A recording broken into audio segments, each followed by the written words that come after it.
नमस्कार, आप देख रहे हैं न्यूज नेशन और आपके साथ में लक्ष्मी उपाध्याय। अयोध्या में रामलला का भव्य मंदिर बन रहा है।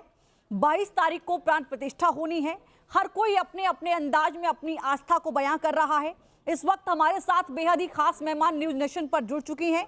हमारे साथ मौजूद हैं देश ही नहीं विदेशों में भी अपनी कथा का एक अलग ही प्रभाव छोड़ने वाली देवी चित्रलेखा जी। बहुत स्वागत आपका न्यूज नेशन पर चित्रलेखा जी। जी बहुत बहुत धन्यवाद मुझे यहाँ बुलाने के लिए, कनेक्ट करने के लिए, ताकि हम भी इस राम जन्म के, राम मंदिर के इस उत्सव को आनंद से लोगों तक पहुँचा सकें, मना सकें और इस उत्सव का आनंद ले सकें। चित्रलेखा जी, शायद अगर मैं गलत नहीं हूँ, आप पहली वो देवी हैं जिन्होंने 4 साल की उम्र से ही पूरा आध्यात्म सीखना शुरू कर दिया। 6 साल की उम्र हुई तो जब माइक थामा तो आधे घंटे तक आध्यात्मिक विचार लोगों के सामने ऐसे रखे कि हर कोई सिर्फ चित्रलेखा को सुन रहा था। आज जब राम मंदिर का निर्माण हो रहा है, रामलला की प्राण प्रतिष्ठा हो रही है, तो हम आपके उस जीवन के बारे में भी समझेंगे, लेकिन शुरुआत उस पहलू से करेंगे जहां चित्रलेखा कहती है कि भगवान के बिना कुछ संभव नहीं है। जब आप घबराते हैं तो आप ईश्वर को याद करते हैं। रामचरितमानस को आप कितने लय में सुनाती हैं वो हमने देखा है, उसी से शुरुआत कर लेते हैं। जी नहीं, देखो, जैसा आपने कहा, पहली बात तो ये जो देश है, भारतीय जो सनातन संस्कृति है, इस संस्कृति में एक से बढ़कर एक विदुषियाँ हुई हैं, विद्वान जो स्त्रियाँ हुई हैं, महिलाएं, माताएं हुई हैं। तो मुझे बहुत गर्व भी है, या ये कह सकती हूँ भगवान की कृपा भी महसूस होती है कि मैं उसी संस्कृति से जुड़ी हूँ जिस संस्कृति में श्री राम हुए, श्री कृष्ण हुए।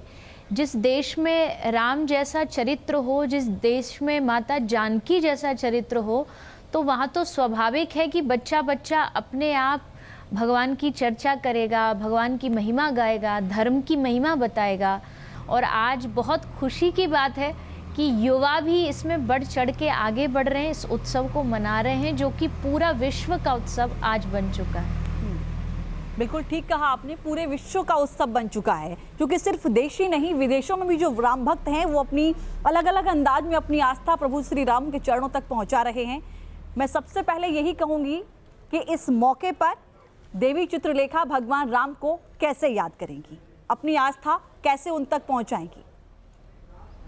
देखिए, राम इस देश की धड़कन है।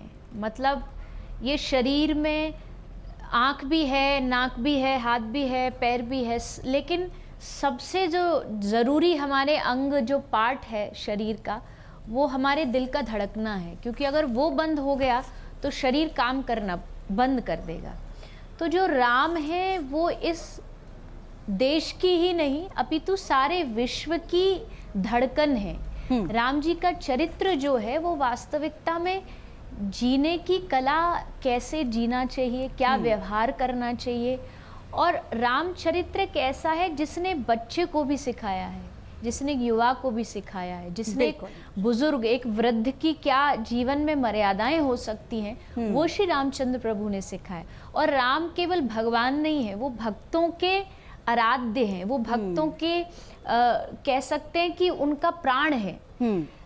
तो मैं जब श्री रामचंद्र प्रभु को याद करती हूँ तो ये तो सारी दुनिया जानती है कि वो मर्यादित थे, मर्यादा पुरुषोत्तम थे, लेकिन मुझे लगता है राम जी बहुत शीलता का प्रतीक है। मतलब उनके भीतर इतना गांभीर्य है, इतनी गंभीरता है कि आज का जो बच्चा है अगर राम जी के चरित्र को फॉलो करे, राम जी को अपना रोल मॉडल माने, तो कहीं ना कहीं आज जिसमें बच्चों में पेशेंस खत्म हो रहा है, धैर्य नहीं बचा है, तो राम जी से वो धैर्य सीख सकता है। राम जी उस शीलता का और उस धैर्य का सबसे बड़ा प्रतीक है, उसकी पहचान है कि जीवन में कभी भी कुछ भी बदल सकता है। जहाँ एक तरफ अगले दिन राम जी राजा बनने वाले थे तो रात को घोषणा हुई कि 14 वर्ष का वनवास, और राम जी के चेहरे पर एक सिकन नहीं आई। इसका मतलब है कि राम जी के भीतर बहुत धैर्य है, और वो आज के लोगों को, खासकर आज के युवाओं को जरूर सीखना चाहिए। आप अपनी भावना को शब्दों में व्यक्त करती हैं तो वो भजन के रूप में बाहर आता है। रामचरितमानस के बीच में जिस तरीके से आप श्रोताओं को मंत्रमुग्ध कर देती हैं, भक्तों को, वो भी हमने देखा है। मैं चाहूंगी कि हमारे दर्शकों को आप उन्हीं भजन के कुछ शब्दों से अपनी आवाज उन तक पहुंचाएं और अपने भाव उन तक पहुंचाएं। जी, एक बहुत पुराना और बहुत प्रसिद्ध भजन है जी जिसमें हम गाते हैं कि राम जी हमारे सब काम कर रहे हैं, हम राम के सहारे आराम कर रहे हैं। मतलब करने वाले वही हैं, हम सिर्फ उनके पद चिन्हों पर चलने वाले हैं। तो उसी के लिए एक बहुत प्यारे से 2 लाइन है, 2 पंक्ति हैं जिसको अक्सर मैं कथा में गाती हूँ। जी। तेरी मर्जी का मैं हूँ गुलाम, मेरे अलबेले राम। तेरी मर्जी का मैं हूँ गुलाम, मेरे अलबेले राम। अलबेले राम मेरे मतवाले राम, अलबेले राम मेरे मतवाले राम। तेरी मर्जी का मैं हूँ गुलाम, मेरे अलबेले राम। तेरी मर्जी का मैं हूँ गुलाम, मेरे अलबेले राम। जो भी करा लो हूँ मैं तुम पर न्योछावर, जो भी करा लो हूँ मैं तुम पर न्योछावर। अब तो दौलत मेरी तेरे नाम, मेरे अलबेले राम। तेरी मर्जी का मैं हूँ गुलाम, मेरे अलबेले राम। आपके बारे में ये कहा जाता है कि जब आपका जन्म हुआ तो कुछ संत आपके घर पहुंचे और आपको देखते ही कहा कि ये सामान्य बालिका नहीं है, आगे चलकर अपने आप में एक बहुत ही शौर्य और एक अलग ही अपनी छवि बनाने वाली बालिका है। क्या था वो प्रमाण, जरा वो भी बताइएगा। देखिए, वो कोई चमत्कार नहीं है।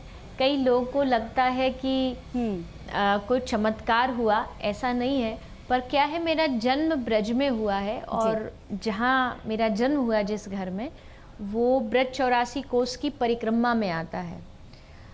तो वहाँ संतों का रोज आना जाना चलता रहता है। संत महापुरुष हाथ में मजीरा लेके कीर्तन करते हुए निकलते हैं। तो उस दिन भी जैसा मुझे बताया जाता है कि उस दिन भी कुछ संत मेरे जो गुरुदेव हैं उनके साथ आए थे घर पर। और जब बताया उनको गुरुदेव को कि बेटी हुई है, पुत्री हुई है, तो वो बड़े खुश हुए, प्रसन्न हुए। उन्होंने और संतों से भी कहा कि इस बच्ची को आशीर्वाद दो। तो सब संतों ने और गुरुदेव ने एक यही आशीर्वाद उनके मुख से निकला कि ये बच्ची आगे जाकर के भगवान का खूब नाम प्रचार विश्व में करेगी, ठाकुर जी का नाम दुनिया तक लेकर के जाएगी। तो मुझे ऐसा लगता है कि कहीं ना कहीं वो संतों का ही आशीर्वाद रहा। अन्यथा आज के टाइम में बच्चे इस ओर मुड़ पाएँ, अध्यात्म में उनका रुचि हो, ये बहुत मुश्किल हो जाता है। लेकिन मुझे लगता है कि ये कहीं ना कहीं उन संतों का आशीर्वाद रहा। और भारत तो वैसे भी चमत्कारों की भूमि है, संतों की भूमि है। चित्रलेखा जी, मैं चाहूंगी कि कुछ और भजन, ये कहा जाता है कि जब आप गाती हैं तो आप इतनी भाव विभोर हो जाती हैं कि आपकी आंखों में भी आंसू झलकने लगते हैं। मैं चाहूंगी कि एक बार आप अपने शब्दों को उन भजन के स्वर में पिरोकर हमारे दर्शकों को रखें और वो भाव जो हम आपका कथा के वक्त देखते हैं वो उन भजनों के माध्यम से हमारे दर्शक भी इस वक्त देख पाएं। प्रेम मुदित मन से कहो राम राम राम, राम राम राम, सीता राम राम राम। प्रेम मुदित मन से कहो राम राम राम, राम राम राम, सीता राम राम राम। पाप कटे कष्ट मिटे, लेत राम नाम,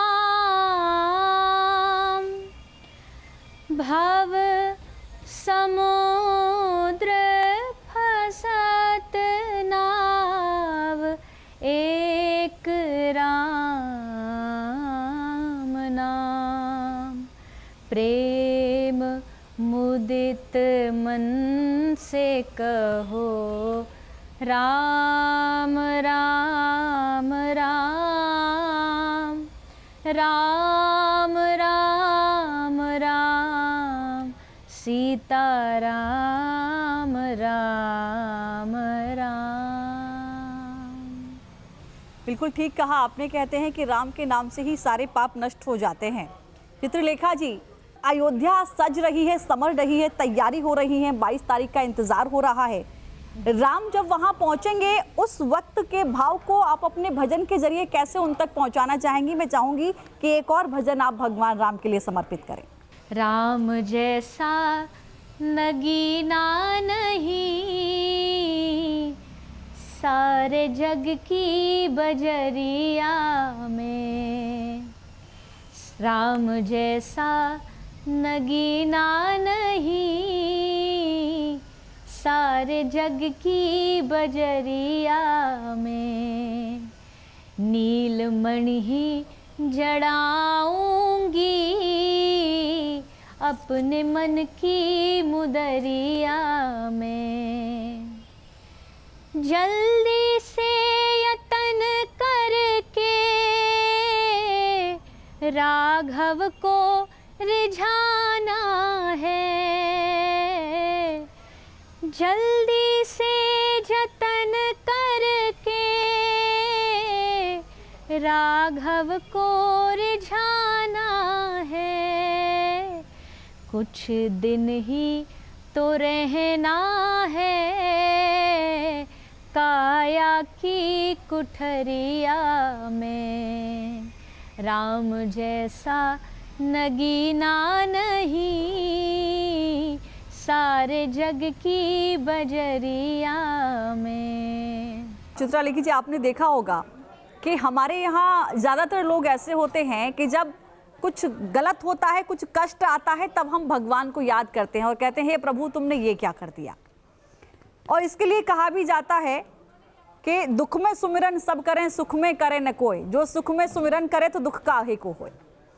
कुछ ऐसा एक मैसेज अपने भजन के द्वारा उन लोगों को जो हर परिस्थिति में भगवान को याद करें, चाहे सुख हो या दुख हो, सिर्फ दुख में ही भगवान को याद न किया जाए। देखिए, बहुत सुंदर पंक्ति है कि सुख भी मुझे प्यारे हैं, दुख भी मुझे प्यारे हैं, छोड़ूं मैं किसे भगवन दोनों ही तुम्हारे हैं। अगर आप इस भाव से भगवान को भज रहे हो कि जब हमारे पास दुख आएगा तभी हम भगवान को स्मरण करेंगे, इसका मतलब आप भगवान के भक्त नहीं हो, आप भगवान के प्रशंसक, भगवान को चाहने वाले, भगवान के प्रेमी नहीं हो। क्योंकि जो भगवान का प्रेमी होता है उसको सुख दुख से कोई फर्क नहीं पड़ता, उसके लिए हर कदम पर हर क्षण पर भगवान है। उसको कोई मतलब नहीं है कि उसके जीवन में दुख है तो भगवान को याद करेगा, सुख है तो भूल जाएगा। वो हर समय भगवान को धन्यवाद देगा, भगवान उसे विपरीत परिस्थिति दें, भगवान उसे अनुकूल परिस्थिति दें, वो हर समय भगवान का एहसान, उनकी कृपा को महसूस करेगा। और इसके लिए बहुत प्रसिद्ध पंक्तियां हैं, सारी दुनिया उसको जानती भी है। तो उसमें ये बात कही गई है कि जाहि विधि राखे राम ताहि विधि रहिए, जाहि विधि राखे राम ताहि विधि रहिए, महलों में राखे चाहे झोपड़ी में वास दे, महलों में राखे चाहे झोपड़ी में वास दे, धन्यवाद निर्विवाद राम राम कहिए,